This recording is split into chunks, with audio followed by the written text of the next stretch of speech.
Hello everybody, my name is Ash, and welcome to not just another Mass Effect video, but another N7 Day video. I've been trying to release something each year now for today, and this year I figured it was time to talk about the upcoming sequel that may or may not be coming in the next few years. I've always had theories and hopes for the next Mass Effect game, but never really committed it to a video, which is what I'm going to be doing today. This has been written a couple of weeks in advance and will hopefully be released in the morning of N7 Day, November 7th for those non-Mass Effect fans. And with that being the case, there's a good chance that this video might be outdated by the time the day ends, which would suck for me, as I've wasted time making this video, but good for fans of the series because BioWare might have actually given us some information for the upcoming game. We don't know much, so I guess a good place to start this video is with the first announcement teaser. In 2020, we got an announcement that a new Mass Effect game was coming with a teaser trailer. This trailer, that's a minute and 43, is rather vague, but you can have a few guesses as to what might come in the next game. There's two galaxies shown in the opening shot. This could suggest that the game will include both Andromeda and the Milky Way. There's radio communications heard, mentioning unknown vessels approaching, and first contact protocol.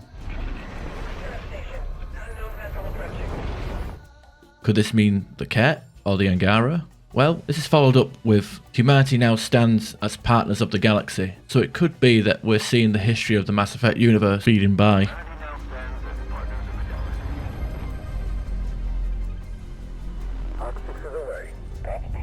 The next line is Arc 6 is away, Godspeed. This made me think of Andromeda. However, there's only 5 arcs, human, Turian, Solarian and Asari, with a Quarian arc lagging behind. After this we see debris flying around, a destroyed mass relay, the sounds of the Reaper's base cannon, and various distress calls.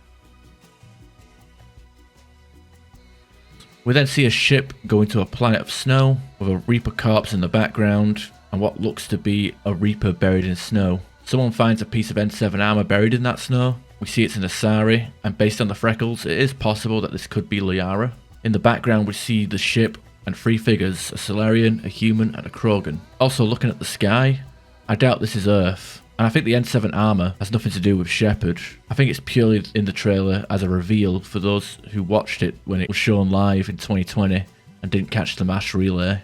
In 2022 there was a hidden message in a short video showing a space station or large ship. The audio was posted on the official Mass Effect Twitter account. I can see it. How did we miss this?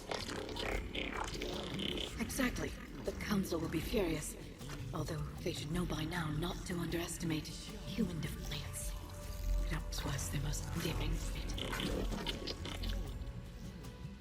The audio is of a woman talking to a Geth unit, which would confirm that the Geth survived Mass Effect 3, assuming that the game takes place after Mass Effect 3. On N7 Day 2023, there was another teaser trailer. It was pretty miserable in my opinion. It was released in segments that totaled to about 30 seconds. It shows a dark hallway that reminds me of Omega, but less red. There's a yellowish background to it. The subject is in a stylish jacket with a super popped collar and a visor hiding their face. They pull out a silenced pistol and walk away. I'll be honest, this trailer sucks ass. They released this over a few hours and it gives very little and looks like a fan-made trailer whipped up in Source Filmmaker or Blender. It might suggest that the next game might be less action and more espionage, but I honestly think they just posted something for the sake of it. There was also a poster released with this teaser with some interesting details. The handgun is not the M11 suppressor which I thought it was initially when I watched the video, but it's a new N7 gun with double-barreled silenced pistol, not seen in previous games. Below, in the crotch area, there's a scene of a bar. It's not known where this bar is, but there is quite a lot of notable things. At the bar, there's a slender female figure between a human and a Solarian. It doesn't look like a human or a Asari, but the image is too blurred to make out what it is. It seems to be wearing a dress with a hard collar, similar to what Turians wear, and some sort of hat. This could be a new alien race, but this is an extremely zoomed in image, and I could be making something out of nothing. Along the bar there's some Krogans, so it's likely that not only they survived the events of Mass Effect 3, but they also could be cured of the genophage. In the background there could be another new alien. There's barely any details that can be made out, but this silhouette has an odd shape. Like the head is kind of like a Yarg, but the body doesn't match up. To the right of this is probably the biggest reveal of this poster and probably the most important information we currently have on Mass Effect 5. An Angara talking to what could be PB, I mean it could be any Asari, but it looks like there's a black bar on her eye area, and a Geth standing to the right of them in a long coat. This confirms that Angara from Mass Effect Andromeda will be in the next game, and that Geth survived the Reaper War. However, this doesn't confirm the location. We'll go more into theories later, but my first impressions are that green ending is confirmed, or this new game will take place in Andromeda and the Geth is from the Quarian arc, you know, because Quarians can't go 2 minutes without messing things up. Further right, we see Hanar. Again, this could be the Milky Way or Andromeda, because the Quarian arc also had Hanar, Drell and Volus aboard. At the furthest right, there's a man with long hair, so hopefully we can get some more options in character creation in regards to hair.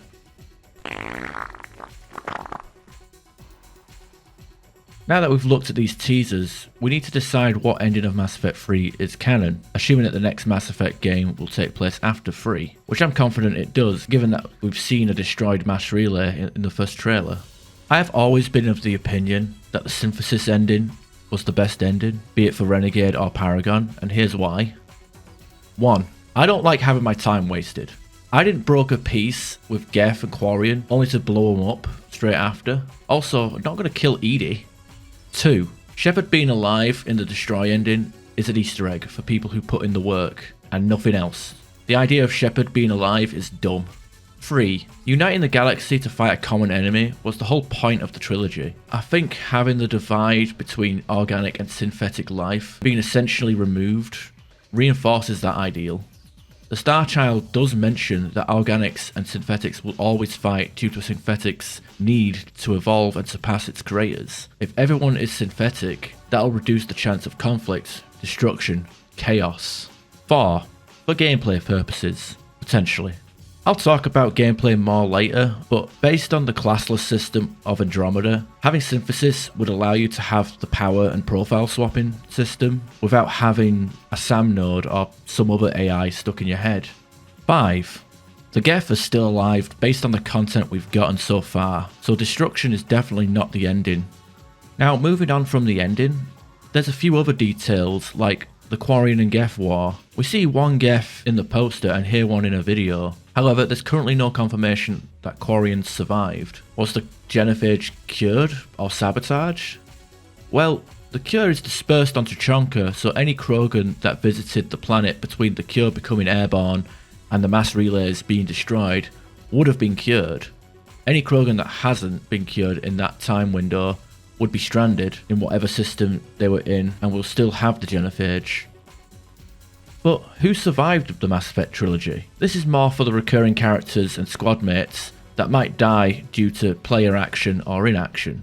I don't think this next game needs to have imported saves, but due to the long lifespans and not being involved in the attack of the Collector's base in Mass Effect 2, we can assume that Liara and Rex have a decent chance of returning. More so Liara. Rex can still be killed in Mass Effect 1 or 3, so it may be that Clan Erdnot returns in Mass Effect 5, but is led by a blood relative of Rex or Reeve. Rex is like 700 plus, while Liara is just over 100. So the next game could take place 200 years after Mass Effect 3 and keep details vague. Does Shepard die? Yeah, of course he dies, don't be stupid. The idea of him surviving is retarded. Even in the minute chance that he's alive, I don't want to see him return. Shepard's story is over and it's time to move on. Which galaxy will this take place in? It seems likely that the Milky Way will be the location of this next game, but how does that explain the Angara being there? Saying they flew through dark space from Andromeda to the Milky Way in an arc, like the Initiative did, would mean that the next game would take place at least 600 years after Mass Effect 3, which to me is too far forward. The Remnant in Andromeda, and those that created them, is an unsolved mystery that is set up in Andromeda. So it could be implied that Remnant tech could have intergalactic travel capabilities. We also don't know much about the Ket Empire. The Archon and his soldiers are a rogue faction obsessed with researching alien tech and exalting alien races to strengthen their numbers. It could be that the Ket Empire might have potential tech too, though this is unlikely. I'd probably lean more towards the Remnant having intergalactic travel than the Ket. And annoyingly, we never got any DLC or sequel to Andromeda. Could Mass Effect 5 be that sequel? The Geth, Volus and Hanar at the bar could be the result of the Quarian arc reaching Andromeda. Why is the Geth there though? Well, Quarians are kinda dumb. It could be that they snuck some Geth tech on board in a similar situation to Tally's dad in Mass Effect 2. That doesn't quite explain why it's standing at the bar though. Earlier I mentioned that the Asari next to the Geth could be Peebee, who is an avid tinkerer. She made Park and Zap out of Remnant observers. Who's to say that she can't take what she learned with hacking Remnant and apply it to Geth and create some sort of escort with a stylish coat? Can this game take place in both galaxies? Would travelling between the Milky Way and Andromeda be a good idea for this game? I don't think so. It would really undermine the 600 years of cryo from the last game, and I'm against disregarding or not acknowledging Mass Effect Andromeda as a real Mass Effect. There's people who call this next game Mass Effect 4, even though it will be the 5th game. The realistic outcome will be that the next game will have a subtitle, like Andromeda before it. The series, if it can continue past the next game, might adopt the naming conventions of Dragon Age, where most of them have subtitles, with 2 being the exception. The official posters and trailers only show Mass Effect, no number, no subtitle, so right now it's just Mass Effect. But I get the feeling that most people who refer to this upcoming sequel as Mass Effect 4 purely do so as a way to disregard and not acknowledge Andromeda. Andromeda is a game with good potential, good gameplay, but with really bad execution in its story and pacing. What would the plot be? Following a galactic genocide is a tough order. I think BioWare may have backed themselves into a corner with the Reapers, because where do you go from there? How do you top the Reapers, a sentient machine race that wipes out all galactic life every 50,000 years? Andromeda's approach to a new threat was pretty weak too. The Archon and the Ket, and their threat to abduct and transform aliens into Ket through exaltation, is too similar to the Reapers and their indoctrination and huskification of alien life. It felt like BioWare was playing it too safe by revisiting familiar territory. Something that should have been explored more in Andromeda is first contact with new aliens and building working relationships with the Angara, Rokar and Exiles. Hell, there should have been more aliens to do first contact with to begin with. And with the Angara, it felt like trust was gained way too quickly, and the Rokar and Exiles are just factions introduced to make combat more varied. I think building alliances should be the goal of the next Mass Effect game.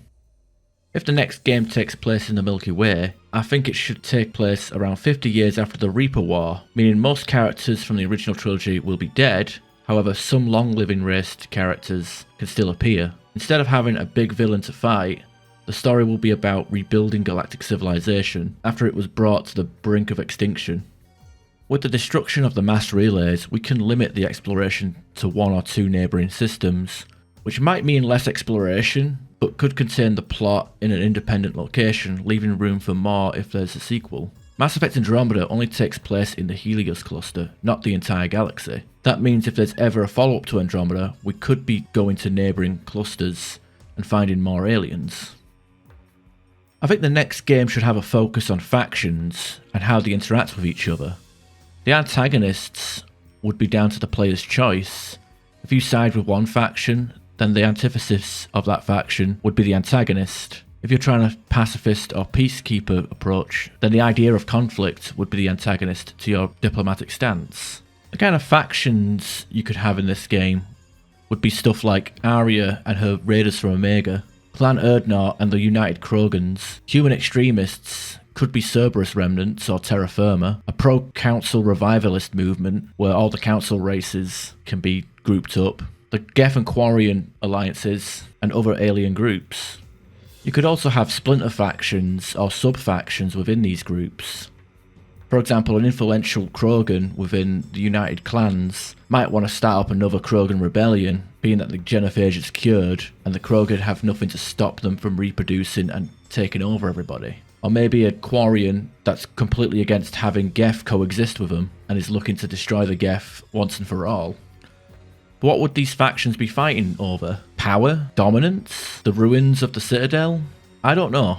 The most I could come up with as an idea would be factions, similar in a sense to Fallout New Vegas. Of course, that would be assuming that the upcoming sequel is set in the Milky Way, but how would that explain the Angara being there? And I can't come up with an answer to that, unless the game does take in the Milky Way and it takes place 600 years in the future, at a minimum. And by then, the idea of a story about rebuilding civilization after the Reaper War is very unlikely. If the next game is set in Andromeda, I'd recommend it would take place decades after the first Andromeda, with a brand new cast, new Pathfinders, new humans, and do away with the Wimpy Riders, Simpy Cora, and Liam, and have a whole new cast of humans. The choices in Andromeda are practically meaningless, so an Andromeda 2 can have a blank slate with no character imports. I'd suggest in Andromeda 2 that we'd have new Pathfinders, and having the game be about exploring outside the Helios cluster. This could address the issue of the first Andromeda having barely any new alien races, whilst also building on the lore of the Ket and the Remnant. So who would the protagonist be? Well, to double down on the RPG aspect of this series, I think it's long overdue that we should have the freedom to create a character from multiple races, not just human. Referring to my previous points on the plot, you could pick any surviving bipedal race in the Milky Way galaxy, or in the case of Andromeda, pick a Pathfinder from any of the pathfinding races, or maybe a Krogan from New Tuchanka. I think there should be an approach to this in a similar way to Elder Scrolls, where certain races have bonuses in combat and dialogue. For example, an Asari will have better biotic passives, and maybe bring back the Charm tree from Mass Effect 1 for their dialogue passive. Krogans could have their rage and melee bonuses, as seen from the multiplayer, with Intimidate as their dialogue passive. Turians specialise in guns and professionalism, Solarians in stealth tech, medicine and logical dialogue, Quarians in offensive tech, humans being the jack of all trade, master of none as a baseline. Additionally, the race you choose should have an effect on NPC's disposition to the player. For example, you get a side quest where a Solarian is having trouble with someone. A council race might be able to resolve the issue with just dialogue. A Krogan, however, wouldn't be able to do this because the Solarian doesn't think highly of the opinions of Krogans. But the Solarian will offer money to the Krogan to deal with the person they're having trouble with. This may be restrictive, but I'd argue that it adds replayability to the game by restricting the player based on the choices they made as early as character creation. The only issue with this is that writing dialogue and branching quest paths for multiple races would be a huge undertaking and make the game a lot more complicated to make. But truth be told, I'm done playing humans. Mass Effect 3 shows a little bit of this. In the Omega DLC, there's a unique interaction if you have the Engineer class. And in the Monastery, there is a bit of talk referring to Shepard's biotics if he is an adept. So these small cutscene changes based on what class you're playing as is a nice little reward. And I think having these different variables based on the race you've picked would really add to the game. It's no secret that I loved the multiplayer because playing all the different aliens and kicking ass was fun. I would want that for the single player as well. I think an important thing missing from Andromeda that needs to return is assertive dialogue. Yes, Ryder is green and inexperienced and thrown into the deep end. It makes sense that nobody has much confidence in them. However, having so many instances where NPCs will talk to Ryder like a useless piece of shit and having no way to talk back to them with aggression, there's no punching, there's no threatening. Ryder is a wimp from start to finish. And I'm not even suggesting that we go full-on Renegade Shepard in the next game. The worst part of Andromeda's Ryder comes in the early game, with the, it's Pathfinder, to Addison. You don't have any control over it, and you get immediately berated by her. You can't even give her a receipt for this. Imagine you had the opportunity to interrupt her dialogue, like you could in Mass Effect 2 and 3, with a, hey, I didn't ask for this. My father just died. I haven't even been able to mourn him, and you're here taking out your frustration on me. Things haven't gone to plan, but I don't see why I have to stand here and let you talk to me like shit. It's no wonder there's so much internal conflict on the Nexus. Or, just punch her. So the key parts of the dialogue, I think there should be a lot less of involuntary dialogues like the, it's Pathfinder, and having a more assertive dialogue option. I can understand why they removed Renegade and Paragon, because it was too black and white and there wasn't really much development for a neutral in the original series, which is kind of its weak point. You couldn't do a neutral karma sort of character in Mass Effect, not without locking yourself out of certain quest endings and dialogue options. I think Andromeda had potential with the logical, professional, passionate, and cocky dialogue trees. However, these all feel very neutral, and there's no assertiveness in any of them. I feel like if they consolidated logical and professional into one tree and then added a aggressive dialogue option, you could potentially give your rider a bit more backbone in dialogue rather than being the super wimpy bitch that he is in Andromeda. Well, now I guess I should mention the woke content, and if the green ending bias didn't get me all the dislikes in the world or made you click off the video, this certainly will. And I think it's pretty relevant with the release of Dragon Age Veilguard coming out recently in more ways than one. Haha. The gender politics, the non-bino pandering, trans characters, top scars, it's all unnecessary. With all the diverse aliens and how they interact with each other, and their discrimination towards each other, like Solarians hating Krogans, Krogans not caring for Turians, everyone suspicious of Quarians, Asari being seen as sex objects, you don't need to force diversity into games at the cost of good character writing. The art of subtlety was clearly abandoned in Dragon Age Veilguard. Look at Steve Gomez in Mass Effect 3 or Gil Brody in Andromeda. Gay characters with good writing. This is a good representation of LGBT. Having top scars in the character creation menu, a dialogue tree dedicated to deciding if you're trans, a dinner scene about non-binary, this is just attention seeking. In regards to top scars, the correct thing to do would have been to put top scars into a slider for different types of body scars.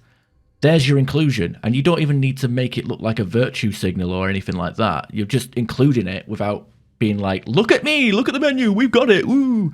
Like me personally, I have nothing against the DEI or, whatever you want to call it. Like, it's the pandering and the attention seeking and the blatant, virtue signaling that comes with it that's the problem. And it's obviously done intentionally, putting it right out in the open for everyone to see. Nobody's talking about the story of Dragon Age Veilguard. They're all just talking about the transsexual stuff. A lot of modern games are weird with their character creation screens now. We don't even get female or male anymore, just body type A and body type B. If Mass Effect came out in 2024, there would be no femshep or maleshep, probably a themshep, and a body type A and a body type B shep. And who is this for? It's not progressive or anything, it's pandering. Stuff like this doesn't prevent intolerance, it just coddles these people with identity issues. So going back to my point from earlier, if you could pick other races in Mass Effect 5, why not have the Asari as the non-binary? I'm serious, the Asari may have lady parts and commonly referred to as she, but they are a race of mono-gendered aliens. Mono, that's non-binary. You have a lore excuse to have a they-them character. And as for I want to play a trans argument, I'll need someone to explain this one for me, because I really can't wrap my head around it. I'm a man. If I decided I wanted to identify as a woman, wouldn't I just play as a female in these games? Why is it important to the game's narrative that I need to correct people who misgender me and have surgical scars in order to play the game? Cyberpunk, to its credit, lets you play as a twink or a pre-op trans, whatever you want to label it, and that has no bearing on the plot. It's insanity. And to the people that had their breasts removed, surely they don't want the scars in real life, so why would they choose to have the scars in a game? I know, for the Instagram, they might want to pose with their breast removal scars, but, it's I don't get it. I really don't. Dragon Age got me role-playing as Ellen Page and breast cancer survivors. Alright, I don't know how to end this section. I got sidetracked with woke stuff. So I guess the next section will be improvements from Andromeda. The biggest problem I have with Andromeda is its pacing. There's so much unnecessary travelling in that game that could be resolved with just having the ability to read emails from your Omni tool. My last playthrough of Andromeda, I gave up on Kadara and went straight to the final mission. I was told to meet Reyes at a nav point. When I do, we get interrupted by Zaya Cordier and a fight starts. After the fight is done, the game doesn't allow me to talk to Reyes. He's standing there, but I can't interact with him. The game just tells us to go back to the Tempest. So I do, and Reyes has sent an email telling us to call him. We call him, and he tells us to meet us on Kadara, which is where we just left. He couldn't have told us this face to face. And this is just one example of many when it comes to the quest flow of Andromeda. The other games weren't perfect, but the amount of times you have to backtrack in Andromeda is ridiculous. And most of the quests are just simple go here, kill missions, with no effect on the overall game. This needs to be avoided in future games. Give the player email access on their phone or local terminals in the hub areas. If a loading screen needs to happen, give a quest step to wait for an update, and then maybe add a past time feature like Fallout or Cyberpunk, or The Witcher. In terms of gameplay, I think Andromeda's combat is really fun, but we need to reintroduce things from Mass Effect 3, like low carry weight, improving power cooldown, and being able to control your teammates' powers with the command screen. I played with a mod in my last run of Mass Effect Andromeda, where I actually had the cooldown bonus, and the combat was so much more fun, being able to cast powers a lot faster. Without it, the gameplay felt kind of slow, even with all the augmentations to reduce cooldown. Alrighty, outro time. How do I wrap this up? So that was all my thoughts for the upcoming Mass Effect game, if it exists. What I want to see in it, what could be in it. Just all of this stuff is obviously my opinions, none of it's factual. Feel free to comment below and share your thoughts and opinions on what the next Mass Effect game could be. I didn't mention anything about multiplayer because I'm retired, and who knows, maybe I can do that next year for N7 Day, what I want in the next multiplayer for Mass Effect, if there even is another Mass Effect multiplayer. There is a playlist showing my previous videos for N7 Day, so go check them out. Got a tier list for classes, an essay for Andromeda multiplayer versus Mass Effect 3 multiplayer, and I guess this video will come out too. So, to everyone who watched, thank you for watching. Leave a like or a dislike, comment, and subscribe, because I do plan on doing more opinion piece videos like this. Alright, thank you, goodbye.